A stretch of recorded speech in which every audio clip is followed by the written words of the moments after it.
no Antigo Testamento, na época do Antigo Testamento, no tempo de Abraão, por exemplo, havia uma cultura que identificava posteridade, muitos filhos, com bênção de Deus.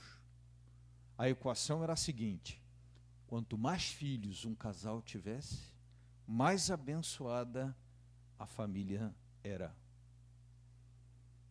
O contrário também entrava na equação, que significa: se o casal tem poucos ou nenhum filho, é porque Deus não abençoou aquele casal ou aquela família.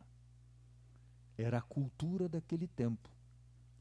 E esta cultura era a razão da tristeza de Abraão e Sara. Sara era estéril, não podia ter filhos.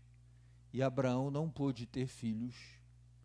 Sara, percebendo a tristeza de Abraão, até tentou dar um jeitinho para isso acontecer, fazendo com que a escrava deles, Agar, se unisse a Abraão e gerasse um filho, Ismael, que o Senhor não abençoou por não entender que aquela seria a forma desejada por eles para que eles recebessem a bênção e a chegada, da chegada do filho.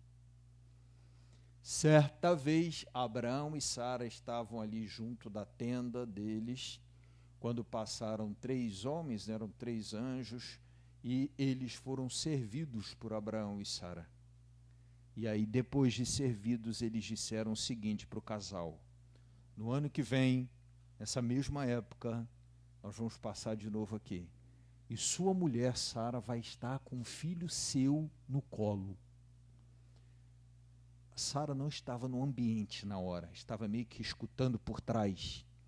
E o texto da Sagrada Escritura fala do riso de Sara, identificado com o ceticismo, com a descrença, com a incredulidade.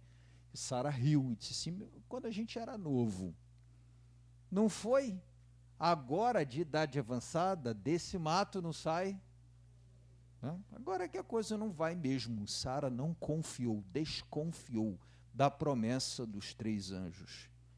Mas fato é que no ano seguinte, naquela época, Abraão e Sara já estavam com Isaque no colo, filho do casal. O nome Isaque, inclusive, marca esse fato, que a palavra Isaque significa filho da promessa, o filho prometido. Não preciso dizer para vocês o quanto Isaque era amado, o quanto foi desejado, cercado de carinho. Mas assim como da parte de Deus havia um plano para Abraão, também para Isaque, para a história de Isaque, havia um plano e missão, porque Isaque seria o segundo patriarca, sucessor do pai Abraão e o pai de Jacó, que depois muda de nome para Israel e dá nome e sentido às 12 tribos da nação de Israel. Enfim, Isaque tinha que dar continuidade a essa obra aí de Abraão. Mas Isaque foi muito, desculpa o termo, paparicado. Conhecem o termo, né? Muito cercado de amor, né?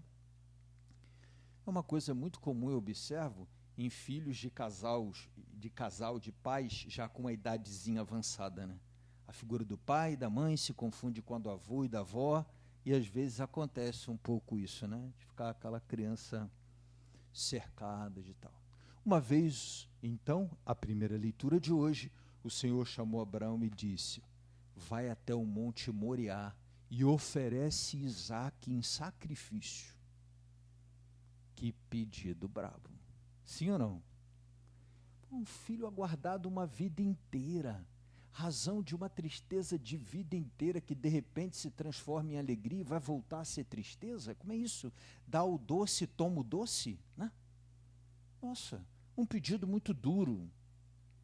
Mas Abraão obedece, e a conversa de Abraão e Isaque a caminho de Moriá, do monte, é que é muito interessante, de uma riqueza impressionante. Tem um texto da história da nossa igreja, vou ver se eu encontro um texto antigo dos padres da igreja, salvo engano meu, do Abade da Estela, que fala desse encontro. Se eu achar, eu vou colocar lá nos nossos grupos da paróquia. Vou dar uma procuradinha aí nos arquivos. Abraão pede para Isaque levar a lenha. É muito comum fazer uma associação entre a figura do Pai do céu, Abraão, e do filho Isaque, Jesus, que leva, no caso de Isaque, subindo o Monte Moriá. É muito comum essa associação assim, da dor do coração do pai, que para a salvação do mundo entrega o seu filho, e do coração de Abraão, que está disposto a entregar Isaque por uma causa maior, da obediência, da fidelidade, da fé ao nosso Deus. Mas no caminho, Isaque, que já devia ter lá seus 11, 12 anos, né? Não estava de bobeira nem nada, perguntou assim para Abraão: pai, nós já temos a lenha, já temos o objeto do sacrifício, a corda, cadê o cordeiro que vai ser oferecido em sacrifício? Eu acho que essa pergunta deve ter sido tão difícil quanto escutar da parte do Senhor: ofereça Isaque em sacrifício. Aí a resposta de Abraão, que eu acho, porque ela tem um espaço de interpretação enorme. Abraão responde assim, Deus providenciará, ou Deus proverá. Eu acho que essa resposta abriga coisas do tipo: olha, até o fim eu acredito que ele vai providenciar uma solução, que haverá um desfecho dessa história que não equivale exatamente à tua morte. Mas Abraão foi muito sereno, porque ele não disse para Isaque: não está vendo que é você? Nós vamos te matar lá em cima. Imagina o desespero que seria, né? Coisa. Mas Deus providenciará resignação, fé e confiança de que aquela história ia ter um desfecho melhor. Abraão amarrou Isaque, ele entendeu o que estava acontecendo.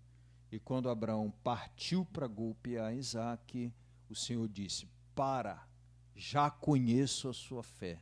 Olha para o lado aí, tem um cabritinho preso entre os galhos, ofereça o cabritinho no lugar de Isaque, está tudo certo.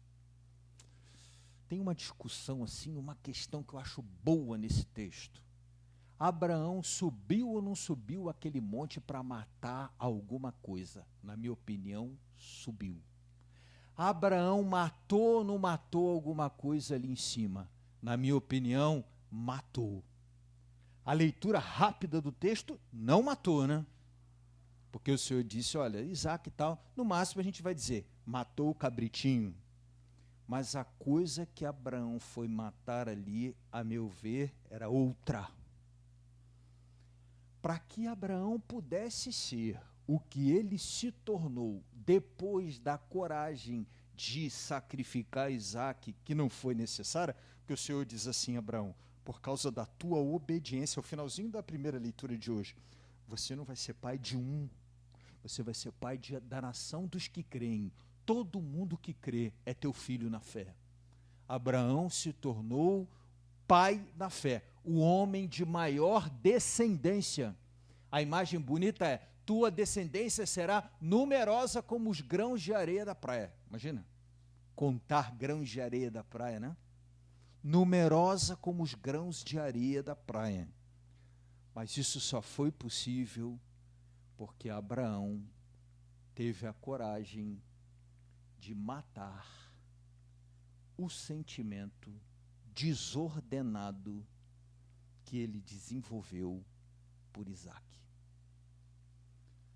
Água demais, diziam os antigos, mata a planta. Quem conhece esse ditado? Água demais mata a planta. Mais de 60. Esse é antigão. Tem até uma musiquinha: eu também um dia fui uma brasa. Lá no meio tem: água demais mata a planta.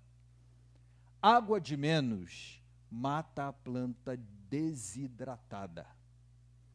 Água demais mela, mofa, estraga a planta. Havia algo ali a ser curado no coração de Abraão em relação a Isaque, que que foi curado com a coragem e obediência dele de subir o monte. A relação de Abraão com Isaac possivelmente estava embotando, né? Estava estragando a missão patriarcal de Abraão e a futura missão de Isaac. Não sei se me faço entender aqui. A ideia, a meu ver, desse texto é que Sara experimentou isso quando Abraão pegou o menino e levou. E Abraão, quando teve coragem de ir até o fim em obediência, mas não precisou sacrificar o seu filho, porque Deus não tem gosto de sangue na boca. É Deus dos vivos, não Deus dos mortos. Em nenhum momento na Sagrada Escritura, ele, o Senhor, pede sacrifício, sangue humano. Mas Abraão precisava ali matar aquele apego mal regrado, mal medido. Eu sempre gosto desse exemplo, falo aqui, que o remédio, todo remédio, pode ser remédio ou veneno. É a dose que define se ele vai ser remédio ou veneno. Se o médico diz, tome um comprimido ao dia, você compra na farmácia e toma a caixa de uma vez, errou a dose, em geral morre. Se a gente toma o comprimidinho, cura. Na medida, na dose correta. Tinha qualquer coisa incorreta na dose daquele amor. A gente entende, um filho muito esperado, um filho muito querido, um filho muito desejado, mas qualquer coisa ali que Abraão precisava ajustar, né? Isso nos cabe muito, porque eu acho que a gente vai se aproximando do tema do apego. A gente vai se aproximando do tema do amor que a gente... Não, mas é amor. Amor é sempre bom, até o amor, na medida errada, mata a planta. Outro dia eu escutei que assim como existem grupos de assistência, Silvio sabe melhor do que eu disse, chamado AA, Alcoólatras Anônimos, NA, Narcóticos Anônimos, agora tem um grupo que reúne os que amam demais anônimos. Pessoas que precisam de ajuda porque amam demais. Na verdade, amor não é um nome justo para isso.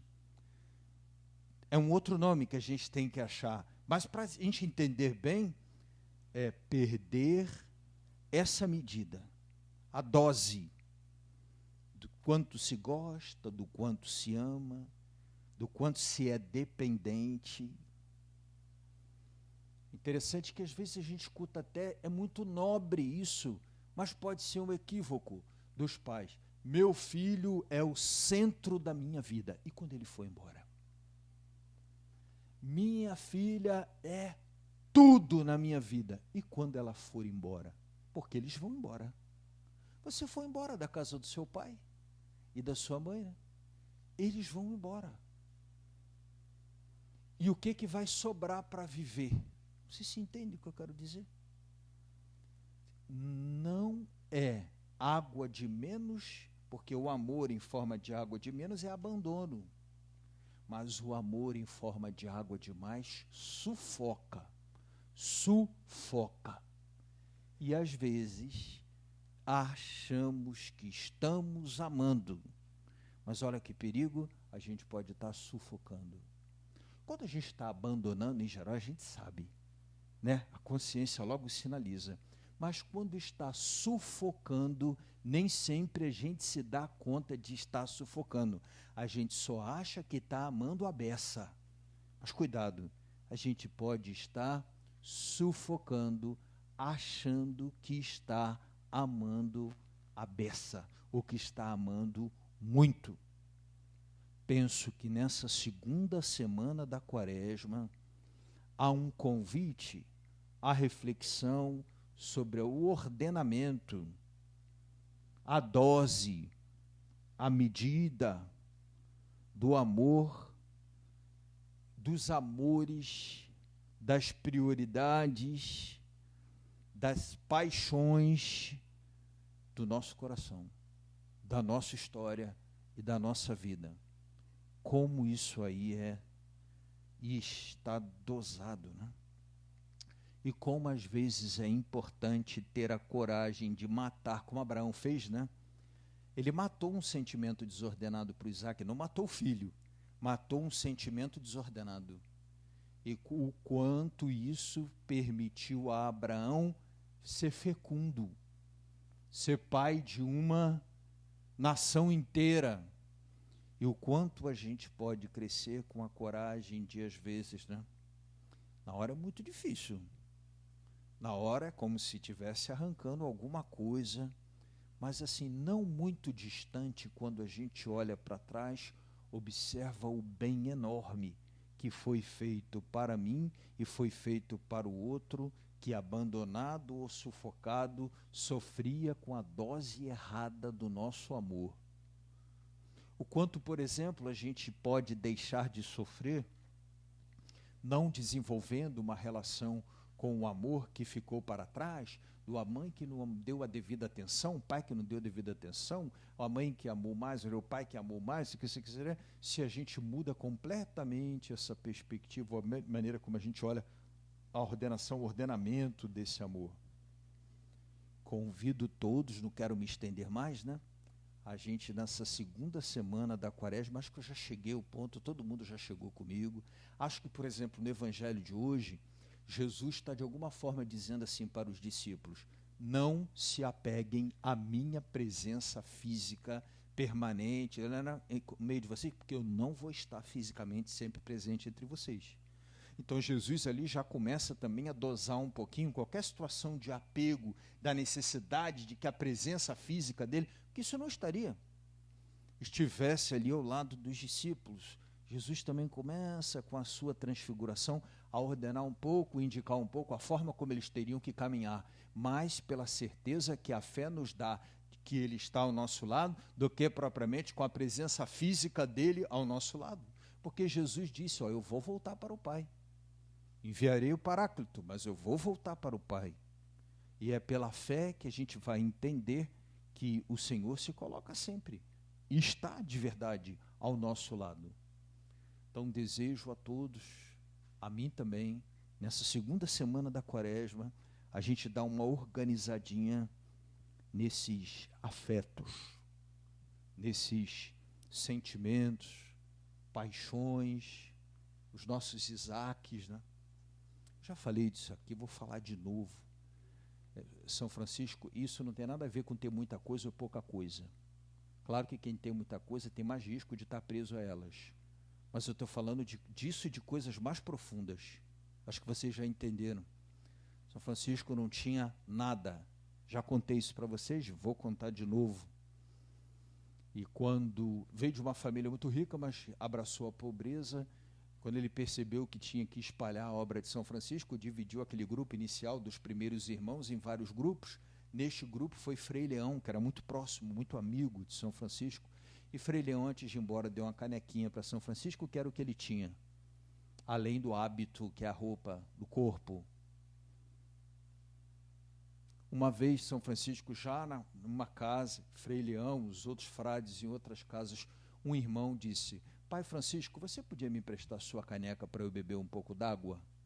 E era aquele irmão muito parecido com pessoas, acho que vocês conhecem, aquele tipo de pessoa que te pede um livro emprestado e devolve cheio de orelhas, ou que te pede uma panela, um tabuleiro emprestado e devolve sujo, não tem umas coisas assim? Pede uma enxada emprestada e devolve com um cabo menor, ou com o cabo trocado, ou com a enxada mastigada. Tem, né? Nem sempre todo mundo tem aquela ideia que a gente ouve do pai. Quando você receber, pegar alguma coisa emprestada de alguém, redobre o cuidado. Cuidado maior do que com a sua própria coisa, tal. E o camarada tinha esse perfil. Aí São Francisco pensou, caramba, ele vai arrebentar minha caneca. A única caneca, é tudo que eu tenho, é a única lembrança do meu irmão. Não empresto. Não emprestou. Mas no fim do dia ele se deu conta, caramba, o que foi que eu fiz, né? Troquei a oportunidade de socorrer, de ajudar, de servir, por um apego a uma caneca, e ficou pensando e pum, jogou a caneca no chão, quebrou, resolveu o problema, né? Eu acho que talvez essa semana, na nossa reflexão, seja a semana da gente quebrar umas canequinhas ali, colocar algumas coisas num lugarzinho certo, ordenar melhor, entender melhor ter a coragem, se for preciso, de matar alguns Isaques aí que a gente precise resolver para botar as coisas um pouco no seu lugar. Desejo uma segunda semana da Quaresma abençoada para todos. Vamos ficar de pé e professar a nossa fé. Creio em Deus Pai Todo-Poderoso, Criador do céu e da terra, e e em Jesus Cristo, seu único Filho, nosso